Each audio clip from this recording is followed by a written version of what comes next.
This is very powerful. When you're faced with a situation, well, let me read you my note first. It's a big note, and then I'll explain it. Dealing with this situation calmly, ready, is the price I pay for inner serenity and inner peace. For in life, you do not get something for nothing. When you are around people or are dealing with them, remember, they may not act as you would like them to or communicate the way you want them to. It should not be within their power to cause you any disturbance. What does that mean? You want, okay, so what? I don't want inner peace. I want inner beast. That's who I am, okay? So the price I pay to develop my inner beast is to get rid of my women when they act up. I can't read all that, Vivek. It's cut off. The price, you have to pay a price for that thing you want. Nothing is free in this universe. So when there's a challenge from the universe, right? And you go, man, I just want to have inner peace. Perfect. The price you're going to have to pay is to give up that problem. The price for inner peace is that problem. The price for freedom is that girl. It's that relationship, bro. You can't have both. What is it you really want, right? Like, this is one of the things that's really, really moved me forward in life. What do you really want? We're going to get into that tonight, man. I had such a big realization last night. You don't even know, dude. Oh, man. Oh, man. Oh, man. Sensei. Oh, man. Just honored. I had such a big realization last night. And it has so much to do with that deep, deep voice inside that everybody has. I'm very, like, I heard it differently. I can tell you how to locate it now and what it does for you. It's very, very unique, okay? It's unique. And the price you have to pay for it, literally, is everything you have right now. Do you know how I know that? Because you're not there yet. I'm speaking to myself. Yeah, isn't that big? We can't get there because the cost of it, we're not willing to pay yet. You know, the guy who got there, he paid the price. I swear. You want to look like Arnold? You got to pay the price he paid. See, you want to be as good as Batata? You got to pay the price he paid. There's a price for these things. They don't happen living the life you're living, trying to get there. That's, I think, the mythology that self-help movement created, right? A bunch of people got on stage, pumped everybody up for 3 days, and were like, you got this now. No, you don't got this. You got to pay a price. Dave, I know you're a comedian. I don't know if you still are, but I know you are an acting comedian. You're still practicing? Perfect. Okay. So Dave's a comedian. If you've never seen a comedian, that man's a comedian. He's a stand-up comedy. Okay. Not like tries to be. He's a comedian. I remember when he first started. I actually remember when he first said he was going to do it. It takes a lot of courage, a lot of balls, and that's some shit. If you want to be the top comedian, you got to pay that fucking price. And I've studied comedians. They've all paid a heavy price.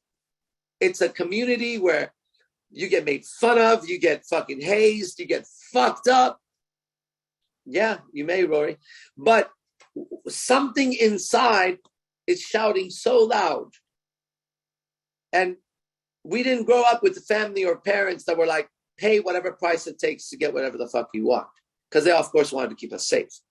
Okay, if they were like good parents. If they weren't there, then they were not even there to give any advice. Okay? But the point is, Batata and I had a conversation. He said he told the student that he was not going to train him anymore, right? And the guy was doing privates. But here's what he said, because it has to do with this. He said to the guy, he said, look, man. Batata says to him, he goes, you're never going to be like me. Batata's a dick a lot of times. He goes, you're never going to be like me, bro. Never. Because all the time you spent practicing engineering, Silicon Valley guy, right? And sitting in front of the computer, he goes, all that time I was here training on the mats. He goes, now you pay me for a private lesson and you come here and you wonder why I can armbar you so fast.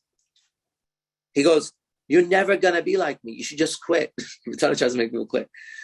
He goes, if you want to do a hobby, do something else. But if you're coming and paying me all this money and you're wondering why you're not getting better, he goes, because you just can't get better just doing a private lesson with me. You can never be like me. We're not going to be like each other. So the question is, what is it that you really want? Are you willing to pay the price? What is the price? Have you asked yourself? See, when I realized that my next level required me to have no girlfriends or women that were 100%, not 99, compliant, I made that decision last month, and you saw me go for it. I broke up with 2 girls. They stayed around. And then you've seen how I've treated everybody else. Okay? And it's just the way it is. Because I realized I cannot create what I want as long as there's women, any woman around me who thinks that her opinion or her word has any weight in my life. That doesn't equal who I'm about to be and who I am. Like, I literally have to cut everybody out as a woman, including my mother. I had a talk with her too when I went to her house, even though it was very polite. Very polite.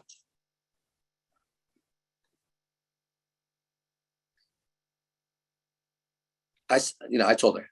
My dad was there, which was great, because I wasn't disrespectful. I just said, Mom, she was giving me some weird advice. I said, Mom, do you have any idea who your son is? And she goes, I'm just saying. She's always warning me about shit. Be careful of this, be careful of that. I swear to God, every time, be careful, be careful. I said, do you have any idea who your son is? I said, I'm like a mafia leader. Like I really am. I said, it's worldwide. People respect the shit out of me. No one fucks with me. Wherever I walk, I get respect. And I said, if you go in San Jose and you walk the streets of San Jose and ask about me, I said, people know me, Mom. I'm not somebody who gets pushed around. I'm not someone. I said, you don't need to warn me about these things, Mom. You need to warn other people about these things. The people who would fuck with me, they need to be warned about that. I said that very politely to her. I said, so please stop advising me like that, okay? Don't advise me like this anymore. She was like, I'm just worried about you. I said, yeah, I understand that, but you got to stop telling me that. I said, I don't like to hear you say that, okay? Because it makes me feel little, and I don't want that. That was last week when I was over there. I haven't seen her since. But I just decided the price is all women in my life, I have to be able to cut them off. Or they're going to have to recognize me as the man that I am. Okay? That's the end of it. That's it. So what's the price you have to pay? Okay? Find out. We'll talk about it tonight more. We'll talk about eye contact, some of the tricks I have with that. Always be willing to lose her. Yeah, always. And it's not just words. You get it? It's not just words. You got to go all the way for this thing. Because you know what? When it's all over, whenever that death is, memento mori, God, it's going to suck to look back and be like, God damn, if I just had one more chance. You know? Fuck, if I just had one, God, if I had one more chance. I don't want that. You know what I mean? We can't do that. It's like, if I could go back, you know what I would have done? I would have acted like this, and I would have acted. No, you get 2 lives, right? And the second one starts when you realize you only have one right now. It's an old saying.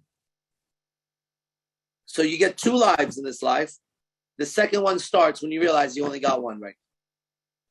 So kill yourself, kill your ego, kill that identity that everybody thinks they know, start over, and create who you want. That's what this art is. It's the art of creating who we want. And so we call the code of the werewolf is to bring out what my passion in life is. It is my passion in life. It's truly my passion to be a beast. If I could be anything in life, I would be a half man, half werewolf, half werelion, half were. Pick any predator. I'll take it. I'm not going to complain if I became a tiger or, a lion or bear, alligator. I'm cool. Eagle. All right. Wolf. Fuck it. I don't give a fuck. Okay. I don't give a fuck. Just let me be able to beast out. That's where we got the word beasting out. Let me be able to beast out and return back to myself so I could be around my loved ones and not eat them.